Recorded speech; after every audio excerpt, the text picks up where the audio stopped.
प्रधानमंत्री 129तम मन की बात कार्यक्रम में जगतसिंहपुर जिला बालिकुदा एरसमा निर्वाचन मंडलीर युवनेता सत्य सारथी महांती निज जन्मदिन पालन करने सहित शीतपाई कंबल प्रदान करिसेंती। एही कार्यक्रम में जिला बीजेपी सभापति और बीसी मोर्चा सभापति जिला संपादक अनेक व्यक्तिविशेष माने जोग देइथिले। निज जन्मदिन में बीजेडी और कांग्रेस छाड़ी बालिकुदा एरसमा निर्वाचन मंडली रे अनेक सभ्य सरपंच मान योगदान करथिले। देखु आज प्रधानमंत्री जो 129तम मन की बात प्रोग्राम बालिकुदा पार्टी ऑफिस सामने आम आयोजित करूँ।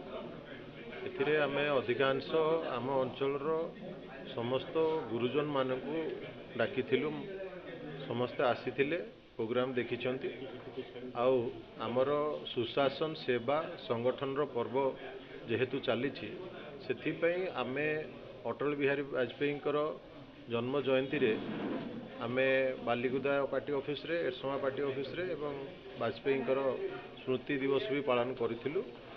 आज आमर से जो संगठन सेवा सुशासन दिन तेणु आज आम गरीब लोकों 2000 लोकों वृद्ध अवस्थार जो लोक मैंने अच्छा जेहेतु शीत को नजर रखिकी समस्त आज शीत वस्त्र आम दबू। बालिकुदारू कमलाकांत बारिक रिपोर्ट A1 ओडिशा।